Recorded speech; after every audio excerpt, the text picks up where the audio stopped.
नमस्कार। आप सबका स्वागत है एस्ट्रो जर्नी आ डिवाइन वॉइस। आज जो हम चर्चा करने जा रहे हैं, आरसीबी के जीतने के बाद किसी एक शख्स का पॉडकास्ट जो है वो बहुत ही वायरल हो जाता है सोशल मीडिया पे। जी हाँ, आप बिल्कुल सही अंदाजा लगा रहे हैं, वो हैं विजय माल्या। आज हम उन्हीं के हॉरोस्कोप को लेकर देखेंगे कि ग्रहों का कौन सा जो ग्रह गोचर है आने वाले समय में उन्हें क्या इम्पैक्ट कर सकता है, और ऐसे कौन से कॉम्बिनेशंस उनकी कुंडली में रहे जो उन्हें व्यवसाय की ऊंचाइयों पर लेकर गए, और उसके बाद उस ग्रह कॉम्बिनेशंस कैसे रहेगी जिनकी वजह से उनको डाउनफॉल भी देखना पड़ा, और क्या आने वाला समय उनके लिए क्या कह रहा है, इसके ऊपर भी हम चर्चा करेंगे। तो अंत तक हमारा वीडियो देखते रहें और चैनल को लाइक शेयर एंड सब्सक्राइब करना बिल्कुल ना भूलें।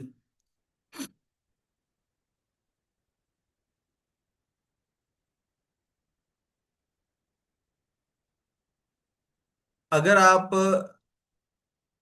विजय माल्या के हॉरोस्कोप के ऊपर दृष्टि डालें तो आप देखते हैं कि कुंभ लगन का हॉरोस्कोप है। कुंभ लगन के हॉरोस्कोप में केतु चतुर्थ भाव के अंदर है। ठीक है। और बृहस्पति सप्तम भाव में है, सिंह राशि में। मंगल जो है नवम भाव में है,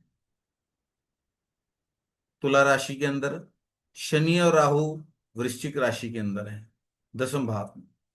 11वें भाव में शुक्र, चंद्र और बुध हैं, धनु राशि के।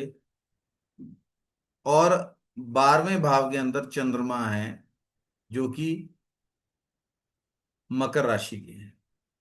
तो भी आप यहां पर देखेंगे कि अगर हम नाड़ी के हिसाब से चलें, जो चंद्रमा है वो चतुर्थ भाव का स्वामी है, मन की शांति का स्वामी है, आ, का कारक है। ठीक है। अब वो 12वें भाव में चला गया है। अगर हम यहां से देखें कि जब भी कोई ग्रह 12वें भाव के अंदर जाता है तो उसके जो कारक तत्व हैं उसमें कमी आ जाती है, व्यय का स्थान है। फिर उसके ऊपर आप देखें कि जो चतुर्थ भाव है उसमें केतु है। अब केतु और मंगल, मंगल जो है नवम भाव में है, तुला राशि के अंदर, दोनों ही शुक्र की राशियों के अंदर हैं। और जो शुक्र हैं वो विराजमान है 11वें भाव के अंदर। ठीक है। शनि बिल्कुल उनसे पिछले भाव में, दसम भाव में शनि और राहु हैं। ठीक है। और अगर हम यहां पे भी देखें कि जो सूर्य है वो सप्तम भाव का स्वामी है, शुक्र जो कि धन, वैभव और आपके फाइनेंसिस को कंट्रोल करते हैं। और जो चंद्रमा है, चंद्रमा जो है वो ट्रांजैक्शन को दिखाता है, फ्लक्चुएशन को भी दिखाता है। चंद्रमा जो है शुक्र के जस्ट अगले घर में है, पिछले घर में शनि और राहु हैं। और जो सूर्य सप्तम भाव के स्वामी है, सप्तम भाव जो कि हमारी पार्टनरशिप्स को दिखाता है, हमारे व्यवसाय के भाव को दिखाता है, उनका जो कॉम्बिनेशन है वो बुध के साथ बन रहा है। यहां पे हम देखें कि बुध पंचम का स्वामी भी है और अष्टम का स्वामी भी है। नाड़ी के कॉम्बिनेशंस के साथ वो किन भावों को गवर्न कर रहे हैं उनको देखकर ब्लेंड करना भी अति आवश्यक है। तो यहां पे देखिए कि जो अष्टम भाव में बुध की मूल त्रिकोण राशि आती है, तो बुध जो है यहाँ पे बिल्कुल भी योग कारक नहीं है। तो बुध जो है 11वें भाव में जा रहा है। 11वें भाव में जब अष्टम का स्वामी जाकर बैठ रहा है, ठीक है, तब वो एक ऊंचाई पर जाने के बाद डाउनफॉल जरूर दिखाता है। ठीक है। मंगल जो है, अब इन्होंने एक एयरलाइंस भी खोली। मंगल जो है वो राहु के नक्षत्र में है और चंद्रमा भी राहु के नक्षत्र में है। और जो लगन है अगर आप ध्यान से देखें, जो लगन है वो एक्वेरियस साइन का है, जो कि स्पेस का भी कारक है। ठीक है। तो इन्होंने एयरलाइंस खोली और मदिरा का व्यापार भी किया, जिसमें ये एक बहुत फेमस होने के बाद, बहुत ऊंचाई पर जाने के बाद इनका जो डाउनफॉल आया। दूसरा पॉइंट, देश के बैंकों ने इन पर आरोप लगाया कि ये उनका जो है पैसा लेकर इस देश से भाग। अब चतुर्थ भाव के अंदर केतु है, जो कि चंद्रमा के त्रिकोण में है। केतु जो है वो डिटैच करता है, काटता है, श्रिंक करता है। केतु ऊंचाई का भी कारक है। ठीक है। अब आप केतु और मंगल शुक्र के नक्षत्र, सॉरी, शुक्र की राशि में है, और शुक्र 11वें भाव में जाकर बैठा है। लेकिन केतु के त्रिकोण में चंद्रमा भी आता है। दोनों ही राहु के नक्षत्र में है। ठीक है। तो राहु का कनेक्शन मंगल और चंद्र से कहा, कहीं अगर मिल रहा है, और राहु जो है वो भी स्पेस को भी सिग्निफाई करता है। ठीक है। तो स्पेस और लिक्विड, लिक्विड जो मदिरा है, क्योंकि राहु का नक्षत्र है, इसका इन सब चीजों का कारक जो है वो राहु। ठीक है। केतु भी ऊंचाई को इंडिकेट करता है। ठीक है। लेकिन चतुर्थ भाव का स्वामी जो है वो 11वें में जाकर अपने से ही अष्टम में चला गया है। और लेकिन यहां पे आप देखिए कि इनको जो बिजनेस फैमिली, जो बिजनेस का एक बैकग्राउंड मिला, एक बहुत मतलब बिजनेस टाइटन बिजनेस फैमिली को ये बिलोंग करते थे। तो आप यहां पे देखिए कि सूर्य का और बृहस्पति का जो है वो राशि परिवर्तन है। तो बृहस्पति जो कि जीव को, स्वयं को इंडिकेट करती है, सूर्य पिता का कारक है। ठीक है। साथ में शुक्र है और बुध है।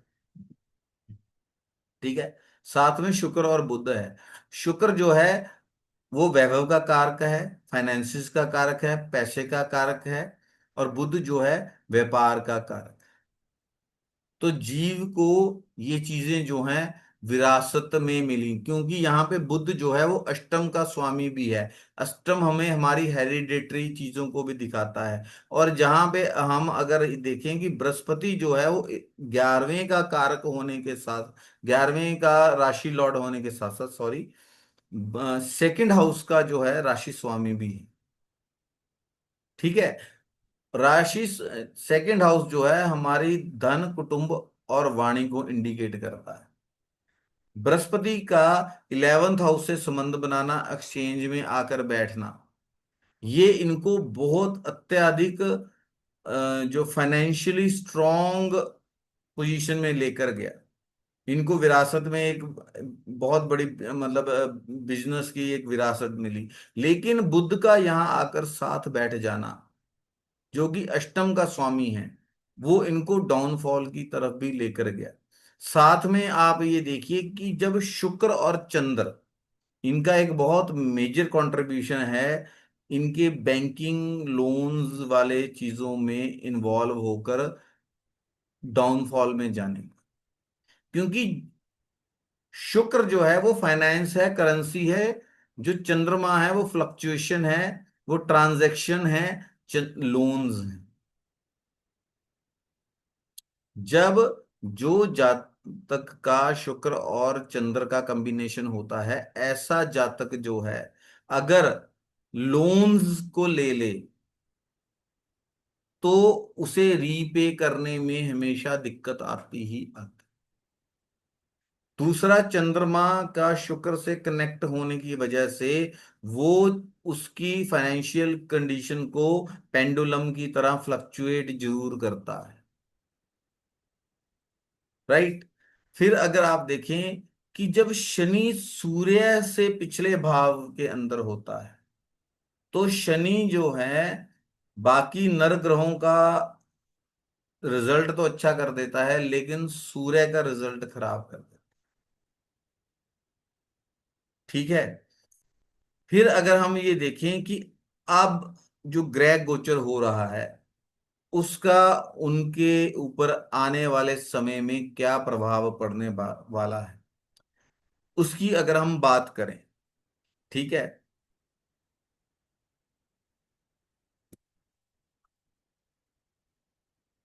शनि जो हैं वो द्वितीय भाव में गोचर कर रहे हैं, जो कि लग्नेश हैं। राहु का गोचर जो है लगन के भाव से हो रहा। ये गोचर इस समय इनके लिए एक बहुत ही खतरनाक गोचर है, जो कि किसी तरह से भी अनुकूल नहीं है। शुक्र का गोचर जो है तृतीय भाव में हो रहा है। ठीक है। सूर्य जो है इस समय केतु के ऊपर से गोचर कर रहे हैं, और बृहस्पति और बुध जो हैं, बृहस्पति का गोचर जो है वो पंचम भाव में से हो रहा है, मिथुन राशि में से। बुध जो है अष्टमेश होकर और 11वें में प्लेसमेंट होने पर आकर बृहस्पति के साथ गोचर कर रहे हैं।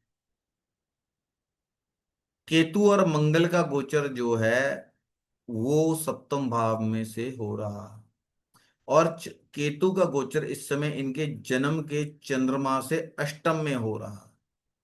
ठीक है। ये भी एक बहुत सिग्निफिकेंट गोचर हो रहा है, इनके मन को विचलित कर रहा है, क्योंकि राहु भी जो है आने वाले समय में धीरे धीरे इनके चंद्र जन्म के चंद्रमा की तरफ बढ़ रहा है और 12वें स्थान की तरफ बढ़ रहा है।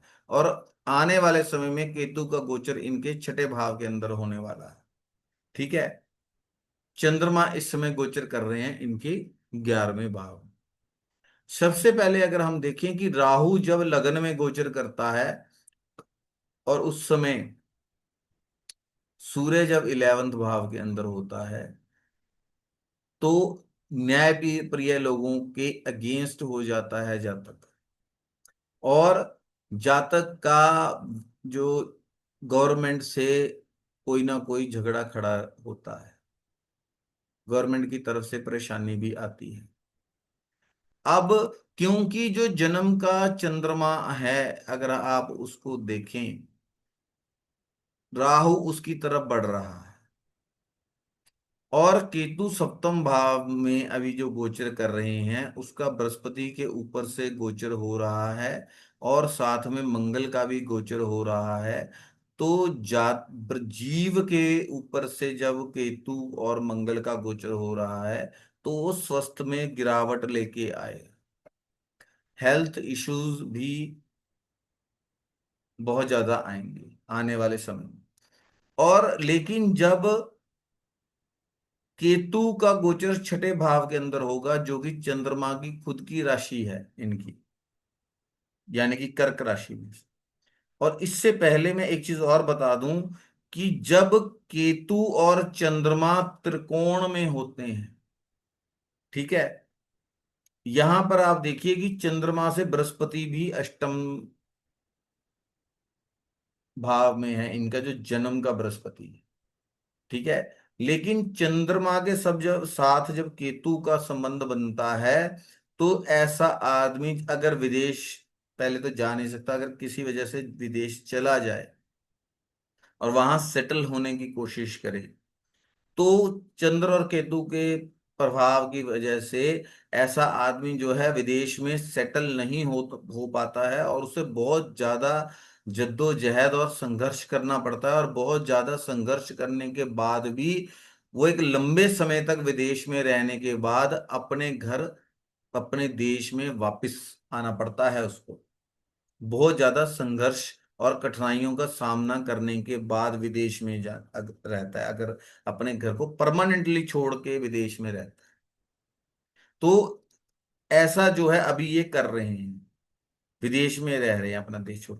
लेकिन जब राहु का गोचर चंद्रमा के ऊपर से होगा और केतु का जो गोचर है उस समय, जब छठे भाव में से होगा आने वाले समय में, जो कि 2026 के अंत में या 27 की बिगिनिंग में, 2027 में होने वाला है, तो उस समय में बहुत ये संभावना है कि आने वाले समय में इनको इंडियन गवर्नमेंट जो है वो इंडिया में ले आए। उस समय एक तो इनके जन्म के चंद्रमा के ऊपर से राहु का गोचर होगा, ठीक है। शनि और राहु के त्रिकोण में गोचर का शनि गोचर कर रहा होगा, और शनि और राहु के त्रिकोण में ही गोचर का केतु भी आ जाएगा, जबकि शनि की पोजीशन वहीं रहेगी, द्वितीय भाव में। तो वो समय इनके काम के लिए, इनके स्वास्थ्य के लिए बहुत ज्यादा हार्ड समय होगा। स्वास्थ्य भी खराब होगा, होने की संभावना है। और जब राहु का चंद्रमा के ऊपर से गोचर होगा और केतु छठे भाव में चंद्रमा की राशि में गोचर कर रहा होगा, तो बहुत ज्यादा ये संभावना होगी कि उस समय में, आने वाले समय में, इनको वहां से भारत आना पड़ जाए। तो ये था एनालिसिस विजय माल्या के हॉरोस्कोप का। मैं उम्मीद करता हूं कि सभी दर्शकों को ये जो एनालिसिस है पसंद आया होगा, और इस हॉरोस्कोप एनालिसिस में भी हमने कुछ ना कुछ सीखने का प्रयत्न ही किया है। अगर आपको हमारे प्रयास अच्छे लग रहे हैं, तो मैं आप सबसे रिक्वेस्ट करता हूं कि चैनल को लाइक शेयर और सब्सक्राइब जरूर करें, क्योंकि जब आप लाइक शेयर और सब्सक्राइब करते हो तभी हमारी पहुंच और लोगों तक भी होती है। नमस्कार।